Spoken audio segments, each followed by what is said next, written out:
Continuamos aquí en Diario 55, pero ahora nos movemos a nuestra sala porque vamos al café de Diario 55. En la mañana de hoy conversaremos, como decíamos antes de la pausa, con Carlos Fonder, que estuvo muy vinculado a esos organismos que manejaban como el Plan Estratégico de Santiago, APEDI y todas esas cosas. Y ahora Carlos, que además es empresario, con él trataremos todo el tema empresarial, el tema del desarrollo, el 2030 de Santiago y muchos temas de importancia que trataremos con relación a República Dominicana y Santiago. Carlos, buenos días, bienvenido al café de Diario 55. Muchas gracias por la invitación.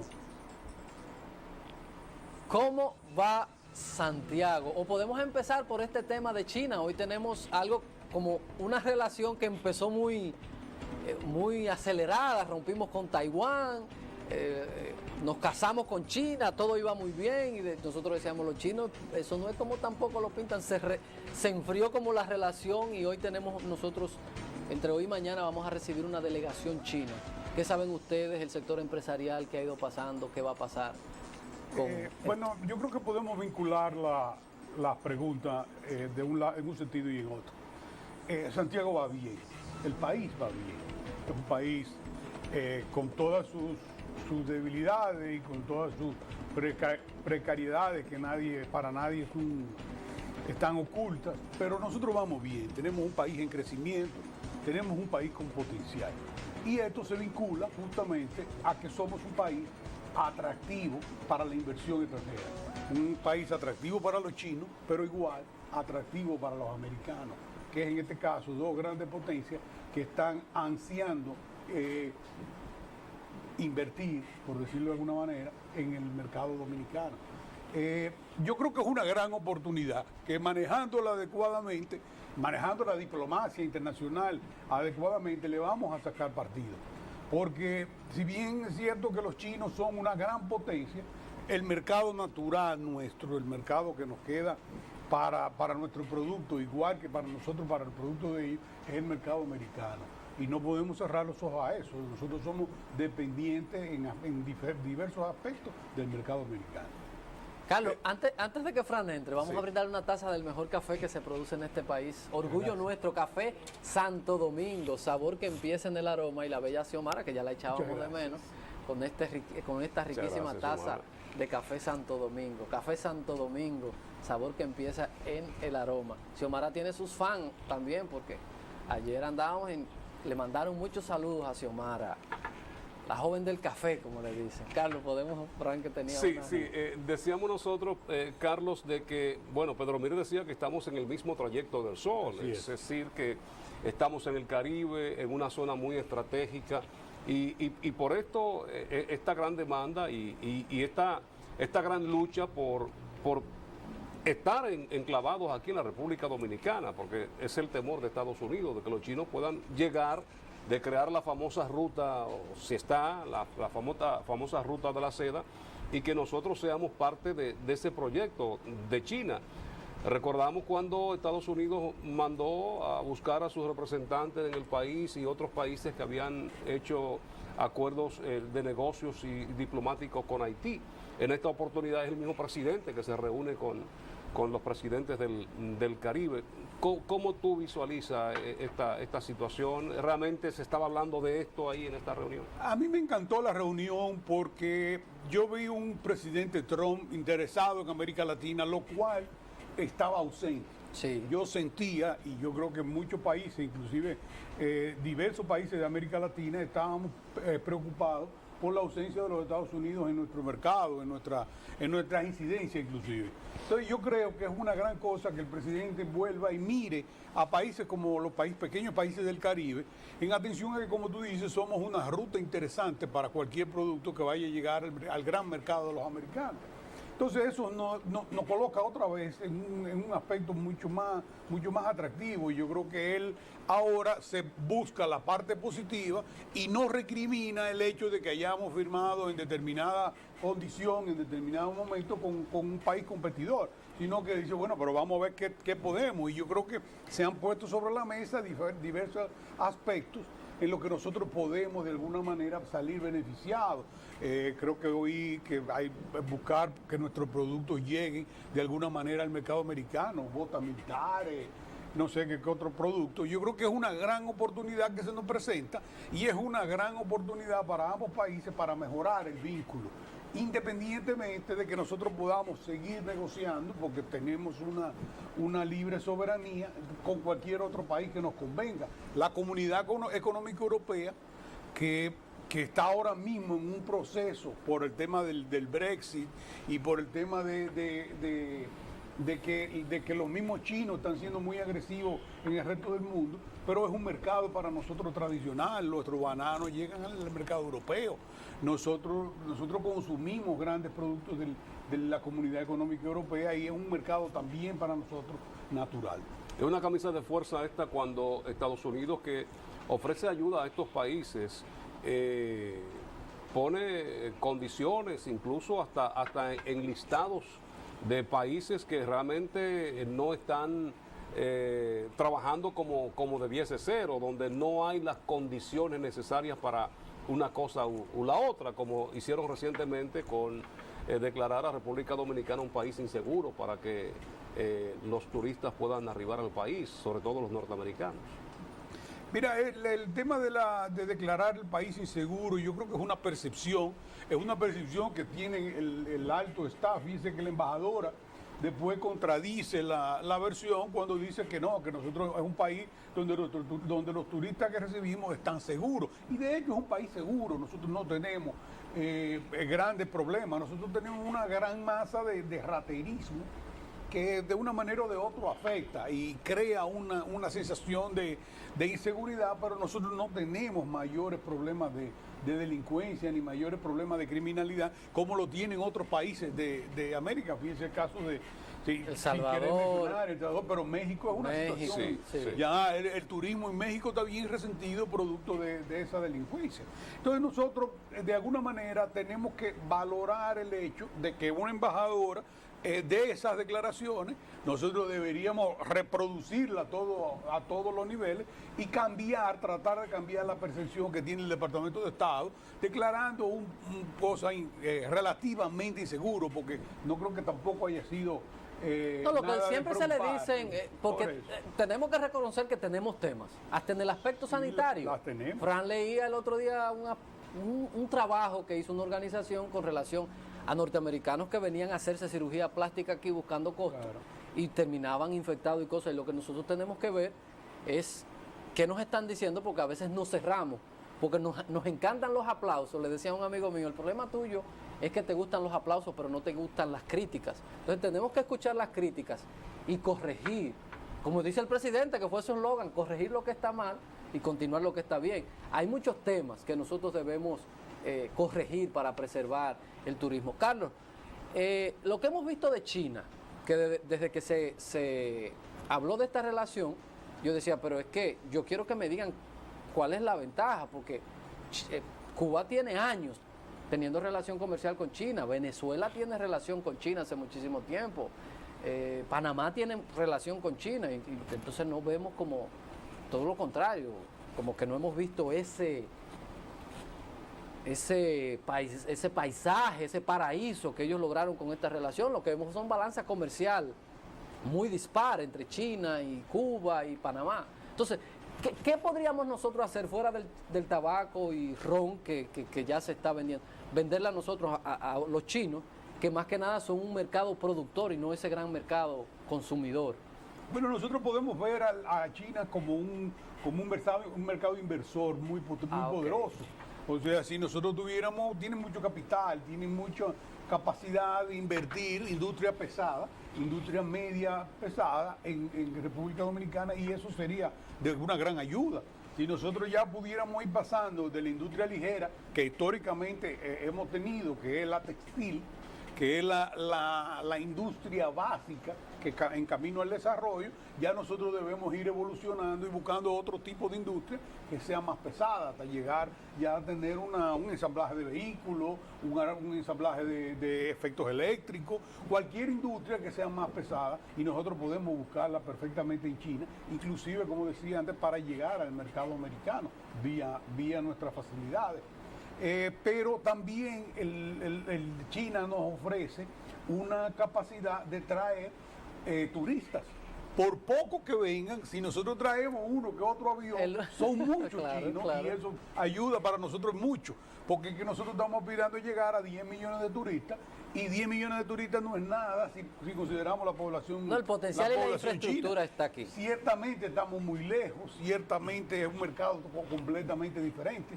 Pero yo entiendo que cualquier país va a querer conocer el nuestro, y si nosotros hacemos una campaña agresiva de darnos a conocer en China, yo creo que podemos conseguir que uno que otro turista pueda venir a conocer nuestras playas, a conocer nuestros casinos, que le encanta el juego, le encanta el golf, y sobre todo ver cómo pueden invertir en nuestro país. Zona franca, industria pesada, cualquier tipo de negocio que estén buscando para llegar al mercado americano. Eso te decía ahorita que era una lucha de intereses. Nosotros, nuestro primer soporte económico es el turismo. Y si tú le entras a República Dominicana por ahí, entonces le está haciendo un gran daño.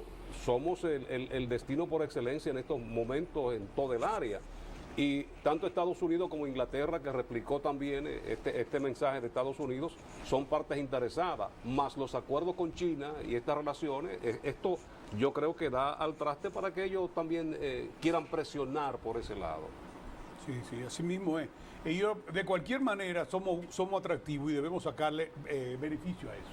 China es especialista en producción a escala, grandes cantidades y por demás, lo que le ha abierto los mercados es precio, de manejo volumen. Entonces, tenemos el tema de que, por el tema de competitividad, ¿qué tan factible le sería a esa industria? Que yo estaría totalmente de acuerdo con usted.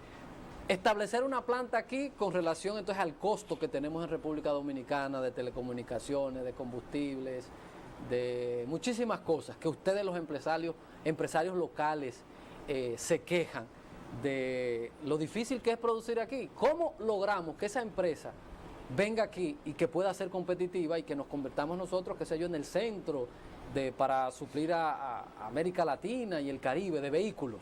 Bueno, es que la eficiencia en muchos aspectos la da el mercado, porque nos da el volumen. Si tenemos un volumen para producir, pues podemos producir, la gran producción nos permite producir a mejores costos. Ahora bien, ciertamente nosotros no somos un mercado competitivo, no somos un mercado atractivo porque tenemos una carga muy fuerte, carga fiscal, carga laboral, una carga, un ejercicio muy costoso. Todavía, como tú bien dices, tenemos la energía eléctrica, un alto costo de energía eléctrica que nos hace muy ineficientes, pero estamos trabajando en eso. Hay un consejo que atinadamente creó el Estado junto con el sector privado, de manera que podamos incursionar en la eficiencia. Y de hecho he venido trabajando. La semana pasada recibí varias noticias de donde hemos ido pudiendo reducir burocracia de manera tal que nos vamos caminando hacia la eficiencia. Y eso nos va a hacer atractivos. Mientras tanto, tenemos industrias que de hecho ya nos colocan somos eficientes. O sea, la energía eléctrica, que es una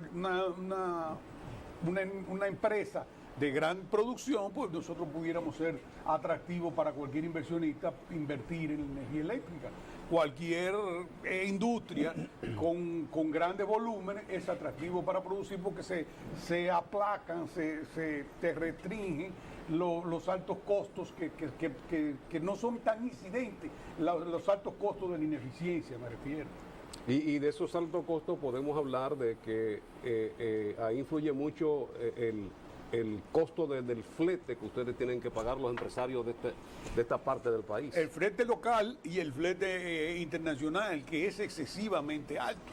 Nosotros no somos competitivos en el transporte, igual que no somos competitivos en los combustibles. Entonces tenemos que hacernos eficientes para que nuestros productos no basta con producir a mejor costo, si nuestros productos no van a llegar a ese costo al consumidor, al público consumidor. Es más fácil llegar al cielo que exportar en este país. Se contacta más fácil a Dios, que eso es demasiada traba.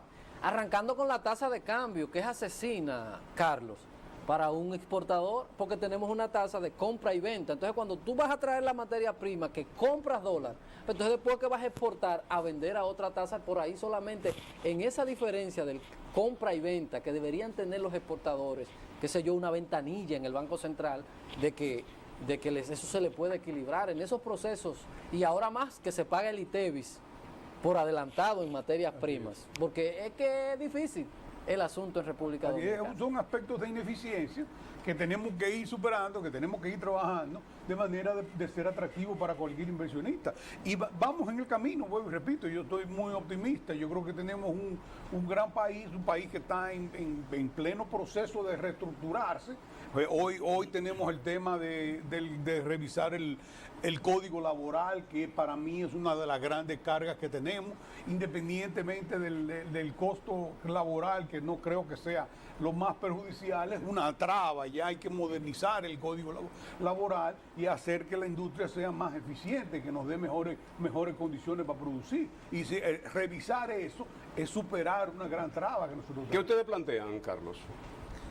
Mira, yo particularmente, y no con esto comprometo ninguna opinión institucional que pudiéramos tener aquí en Santiago, soy de acuerdo de que deberíamos buscar un término medio. Yo creo que hay que los derechos ganados, como bien dicen los trabajadores, quitar eso va a ser algo imposible, porque es un derecho ya, y entonces no creo que debemos aspirar a tanto. Yo creo que tenemos que llegar a un término medio donde no sacrifiquemos el tema ganado, pero sí miremos hacia adelante de una manera que podamos ser más claros, más eficientes. No podemos, el sector empresarial tiene doble tributación cuando tiene que Claro. reservar la cesantía, pero también tiene que dar la pensión y la jubilación del trabajador. Yo entiendo que ustedes, porque el tema se conoce poco y ustedes han dejado que otro sector empresarial no se complete lo que es el proceso de seguridad social y este tema de el esquema del seguro de desempleo, que ustedes no han sabido vender, y muchas veces le dicen a la gente, no, porque lo que los empresarios quieren es quitarte cosas ganadas o venir con esto para robarte tu dinero. Eso existía, esos esquemas existían cuando no teníamos ley de seguridad social. Entonces, ¿por qué no se ha impulsado? ¿Por qué no se ha educado a la gente?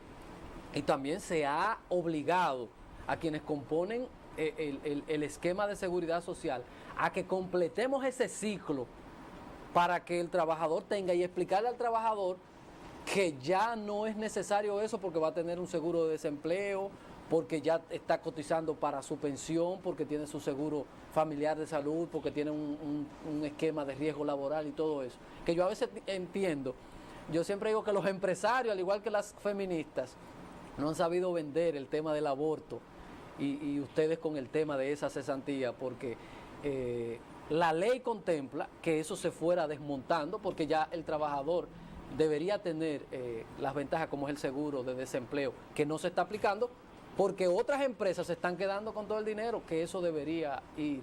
Bueno, pero es que todo toma tiempo. Tenemos que darnos el tiempo que los procesos requieren, y ahora es un crear conciencia en el sector laboral, que también tiene que desarrollar su propia iniciativa y tiene también que desarrollar su propia conciencia, y en ese sentido entender que todos debemos aportar un poquito, que definitivamente va a haber que prescindir de algo para poner sobre la mejor intención sobre la mesa, de manera de llegar a un acuerdo. Pero es cuestión de tiempo, hay que llegar a su maduración de manera que pueda ser asumido por todo el mundo. Tenemos que ir a la publicidad. Yo tengo unos amigos muy relacionados que son de la izquierda, me dicen que yo tengo como un cruce, Carlos, cuando yo le explico, yo le digo, es que es imposible que un empresario pueda estar aportando todo esto, y le hago un detalle de lo que paga para el sistema de seguridad social, para el sistema de pensión, y aparte de eso tenga que hacer una provisión para si el trabajador para cesantía y todas esas cosas. Entonces, hay una doble tributación que mata a las empresas. Yo prefiero que permanezca un empleo a que se pierda por ese tipo de carga. Y me dicen, tú tienes un cruce ideológico entre la derecha, la izquierda y todas esas cosas. Pero más que eso es la eficiencia del propio sector, los horarios laborales, las condiciones de trabajo, que hay que irlo modernizando ya. Por eso hablo del mismo tema, que no tenemos código por el tema del aborto y no hemos podido consensuar con eso y ahí estamos archivados con eso. Vamos a la publicidad y ya volvemos.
Alfredo Fonder está con nosotros aquí en el café de Diario 55. Hay temas importantes sobre el desarrollo de la provincia de Santiago y como cabecera de las 14 provincias, hay que pensar ya en el Cibao y aquí están concentrados los principales empresarios. A veces parece ser una lucha de poder entre otros sectores fuera del país, de Santiago, en torno a la lucha del puerto de Manzanillo. El presidente anunció 500 millones de pesos para la reconstrucción, los empresarios dicen que no es suficiente. El sector empresarial de Santiago que ha estado demandando la habilitación de esta obra, pero más allá de esos 500 millones de pesos, porque debe ser un puerto donde pueda satisfacer las necesidades que demanda esta población o esta comunidad empresarial. han estado haciendo algunas propuestas en cuanto a algunos aportes económicos por parte de este sector, Carlos. Mira, el tema de Manzanillo es muy simple. Nosotros necesitamos, como 14 provincias de la región del Cibao, las 14 provincias más importantes del país, necesitamos una salida al mar viable, segura y que nos coloque en la puerta del mercado internacional para recibir y para enviar nuestros productos. Es un primer punto de partida. ¿Cómo se haga? Nosotros creemos que debe ser a través de Manzanillo, porque es el puerto, primero es el puerto ideal por sus condiciones naturales, segundo porque es el que nos queda a nosotros, es más equidistante para esas razones que nosotros estamos buscando. Lo que queremos es que el gobierno haga, junto con el sector privado, Sí. que en una ocasión no estaba sobre la mesa, que nosotros lo hiciéramos de manera personal, que lo haga que invierta, que dé condiciones al actual muelle, de manera que pueda recibir barcos de mayor calado para que podamos exportar de primera intención el banano. Fíjate que los bananos están saliendo por los puertos del sur.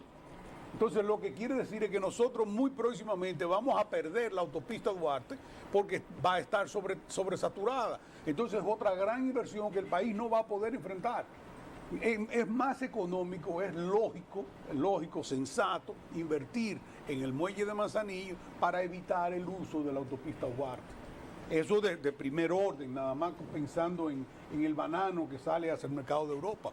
Pero próximamente nosotros podemos ir haciendo una zona de libre comercio, una zona de comercial muy interesante en la línea noroeste para darle vida a una zona que de hecho ya está haitianizada. Tenemos que dominicanizar la frontera y es la mejor manera de hacerlo. Cada vez que hablamos del puerto de Manzanillo y esos temas, a mí me da risa. Porque de verdad que nosotros, y es la muestra de lo poco que nosotros hemos avanzado, Carlos, y eso me acuerda, este tema, cuando volvió Pedro Santana al poder, que posteriormente nos anexó, y fue un tema económico de los tabaqueros del Cibao, con Báez, que era un pillo, era un bandido, el presidente Báez. Y es desde Santiago donde viene este movimiento pidiéndole a Pedro Santana que retome el poder, que venga, porque había esa asfixia de los tabaqueros y de los productores del Cibao, porque el control y el problema que ellos tenían con el tabaco para la comercialización. Entonces, cuando hablamos de esto, a uno le apena mucho, que es una cosa que lo que va a traer desarrollo y se le está poniendo pretexto, como en el 1850 y tanto, la misma forma de pensar de Báez, porque Báez quería controlarlo él, el tabaco. Tú dices, no, pero no puede ser que sigamos pensando de esa forma. Porque, ¿cuál sería el problema de que el Cibao tenga un muelle, que tenga un puerto? Aquí se van a gastar 16, 20 millones de pesos en habichuela con dulce, Carlos. Y esas son a veces las cosas que uno dice, no puede ser que sigamos pensando como Báez, como Santana, como Trujillo, como Horacio Vázquez. El tiempo, ahí se llamaba una actividad, el recuero, que era la transportación, que era como una especie de lo que transportaban el tabaco. Una situación igualita, 1850 y tanto.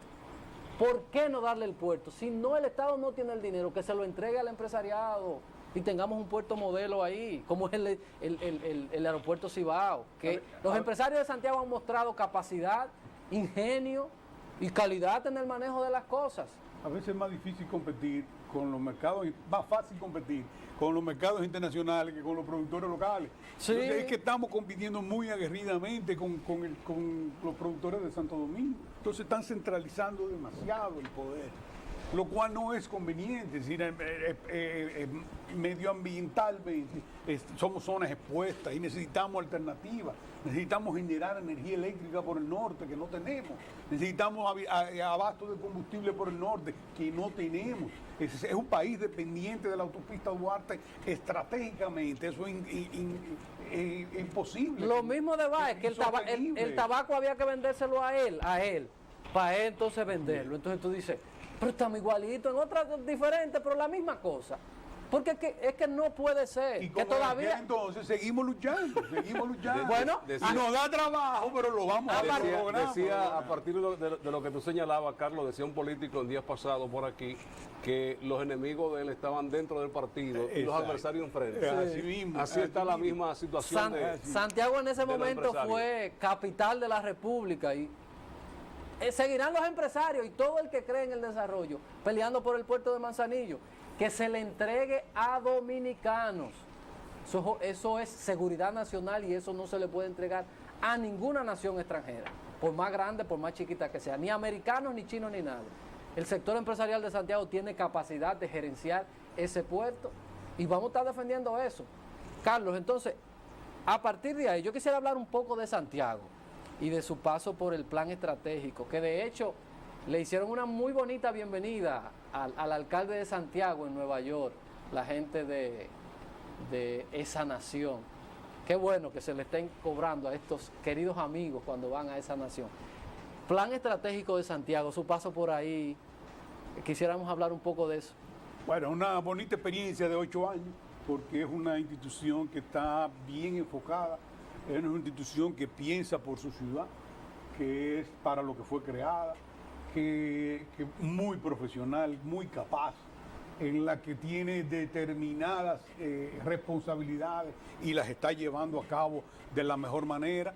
Ahora, inclusive con su revisión de su nueva visión al año 2030, o sea, una visión de 10 años más, una visión más larga, una visión más ponderada, una visión más posible, más ejecutable. O sea, yo creo que es una institución, una gran cosa que me dio a mí personalmente una bonita experiencia, una grata experiencia de 8 años. Ahora, en el retiro, bien relevado, pero viendo la institución muy de cerca, lo veo porque soy muy crítico con ella y debo ser muy crítico con ella y le doy mucho seguimiento de manera... Es como una especie de padre. Exactamente. De padre dándole seguimiento al hijo. Me mantengo observándola de la mejor manera. ¿Qué tendría que cambiar? Pues yo soy muy crítico y yo quisiera, no sé si en la filosofía de que fuera algo más como controladora, pues yo decía, las ideas están bien, pero hemos tenido los dos últimos alcaldes, por ejemplo, el tema de la transparencia y el manejo de los recursos han estado ahí dispersos y a veces ustedes son un poco distantes con ese tema. Buenas ideas en la parte de infraestructura, pero a veces no sé si en la filosofía cabería eso del control, de que vemos que tenemos una ley, hacemos presupuestos, no respetamos los presupuestos, no respetamos el presupuesto participativo, hay esquemas por ley, como es que se le debe dar el 5% para género, juventud y esas cosas, y nada de eso se cumple. Yo digo, si está establecido en ley y hablamos de desarrollo, el desarrollo debería empezar por el respeto a lo que dice la ley, lo que dice la Constitución. Es que el primer problema es que el origen de la situación es que no llegan los recursos que deberían llegar producto de la propia ley. O sea, es que los recursos en este caso del municipio, están sobrevaluados en atención a la subvaluación de la población, primero, en el caso de Santiago, y segundo, el no cumplimiento de la ley. Entonces, ante esa incapacidad de recibir los fondos que necesita el presupuesto municipal, pues igual se hace la distribución. Ahora, yo creo pero que... se bebe mucho, Carlos, ahí, 2 millones de pesos en bebida. Bueno, pero igual que todas las instituciones públicas, de una manera o de otra, nosotros tenemos dispendio de alguna manera, sí, en lo que tenemos que ir trabajando, en lo que tenemos que ir buscándole la eficiencia y trabajándolo. Pero es que yo insisto, que si tuviéramos más recursos, pudiéramos tener más capacidad de distribuir eso en los diferentes aspectos, género y población. Es la limitación del presupuesto que nos limita. Ahora, por otro lado, tenemos en la ley de opinión pública que podemos ir a buscar la información y de hecho el alcalde municipal se sienta en la mesa del plan estratégico y plantea y el plan estratégico le plantea cualquier requerimiento. O sea, la información está. Lo que hay que hacerla pública y hacerla de uso común. Sí. ¿Se preveía este desorden a través de la institución que tú presidiste, Carlos, urbanístico, de transporte? ¿Habían perspectiva, había proyección hacia esta fecha? Sí, siempre han habido perspectivas, siempre han habido estudios. Nosotros somos un país rico en estudios y rico en proyectos. Así es. El problema es que las respuestas no llegan tan rápido como están planteadas las necesidades. Se nos ha el transporte público, que fue una propuesta del Plan Estratégico de Santiago hace décadas ya, que hizo el plan, y no sé si ustedes se acuerdan de Hanley Herman, Sí. que vino, que hizo una serie de estudios, que hizo una serie de planteamientos para que el servicio público de Santiago fuera más eficiente. Eso es lo que no se ha logrado y eso es lo que provoca el caos en el tránsito y en el manejo. Pero ante una ciudad más segura, una ciudad mucho más ordenada que tenemos ahora, porque no podemos negar de que tenemos una ciudad más limpia, una ciudad más ordenada, pues yo creo que lo que nos falta ahora es terminar de aterrizar con el gobierno el ordenamiento del tránsito que está iniciando en Santo Domingo, porque en Santo Domingo sí es un grave problema, en Santo Domingo sí, No, eso es el sí un final. caos, pero que nosotros vamos en camino Vamos en allá camino. y hay que ponerle atención muy rápidamente. Mientras tanto, yo creo que lo que debemos es buscar la manera de seguir eficientizando y actualizando los estudios, esa cantidad de estudios que ya tenemos. Carlos, vamos nueva vez a la publicidad para cuando retornemos entonces venir con la parte final y hacer una especie de compendio de todas estas cosas importantísimas que hemos visto en el plano económico, en el plano nacional y local también. Ya volvemos.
Lo del problema vial, y te preguntaba sobre el desarrollo urbanístico de Santiago. Parece ser que se construye, somos una placa tectónica prácticamente rodeado esta parte del país, y estamos también sobre un suelo que tú cavas a una profundidad de 2 o 3 metros y ya tú encuentras agua. Y sin embargo aquí se está construyendo sin ningún tipo de planificación.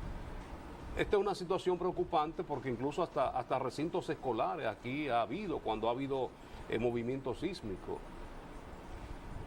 Esta situación, o sea, estamos construyendo de una manera donde no hay un control, donde se supone que debe haber un registro y si se quiere, un control sobre las construcciones. Mira, los parámetros, las reglamentaciones que nosotros tenemos para la construcción, yo diría que son en exceso. Yo no soy ingeniero, ni tengo esa capacidad para establecerlo, pero por lo que he oído, por lo que me he podido percatar, nosotros tenemos unos diseños excedidos de cosas, lo cual produce un exceso de costo. Naturalmente, siempre pensando en la seguridad del ciudadano. Lo importante es lo que pasa siempre, es que tenemos que hacer valer las reglas. O sea, no podemos permitir que se construya una escuela, en este caso una escuela pública, sin la debida reglamentación, ni la adecuada supervisión de esa infraestructura. Pero los diseños de construcción que nosotros tenemos están sobrevaluados, están sobrediseñados. Entonces el problema no es ese, el problema es llevar a la práctica la medida, la supervisión adecuada. Ahí mismo, Carlos, y es un tema hacia atrás. Y mucha gente a veces apela, aquí hace falta un fulano de tal, porque ese fulano de tal hacía puentes que tienen 100 años y no se caen, hacía escuelas que no se caen, y tenemos ahora con la tecnología, porque usted puede hacer hasta una escuela y verla hasta en 3D. Y ahí está el asunto con el sobrediseño, porque, por ejemplo, hay liceos que lo construyó ese señor o el otro dictador, y están en pie y han pasado muchísimos sismos, y aquí hacen cualquier escuela que se fueron 300 millones de pesos. Y o se cae la verja o cuando hay cualquier movimiento se rompe. ¿Es fruto eso del sobrediseño? La zona colonial tiene más de 500 años y está en su perfecta condición. O sea, el problema es diseñar adecuada al suelo y a la condición que tiene el terreno. En el caso de Santiago, que es un terreno, como tú bien dices, con un nivel freático muy alto y con un terreno muy arenoso, que pudiera en algún aspecto ser muy frágil. Nosotros tenemos que diseñar para esos fines y podemos construir edificios de 100 pisos con el diseño adecuado. Ese no es el problema. Lo que tenemos que hacer es que la supervisión se haga efectiva, que la obra pública haga la supervisión adecuada, sobre todo en el caso de las construcciones públicas, porque en la privada se lleva a cabo la supervisión adecuada, la supervisión municipal, de manera que se respeten los diseños para lo que son requerimientos oficiales. Porque por ahí se mide el desarrollo de una ciudad, cuando tú ves esas grandes edificaciones, claro, la misma transportación, pero aquí se hacen cosas que a la larga los resultados son funestos, Carlos. Aquí tapamos muchos arroyos, muchas cañadas, y sin embargo las consecuencias se vieron después. Vimos la inundación del Hospital José María Cabral Ibáez, que se dice fue producto de que se tapó una cañada por ahí, las aguas entonces corrían por ahí.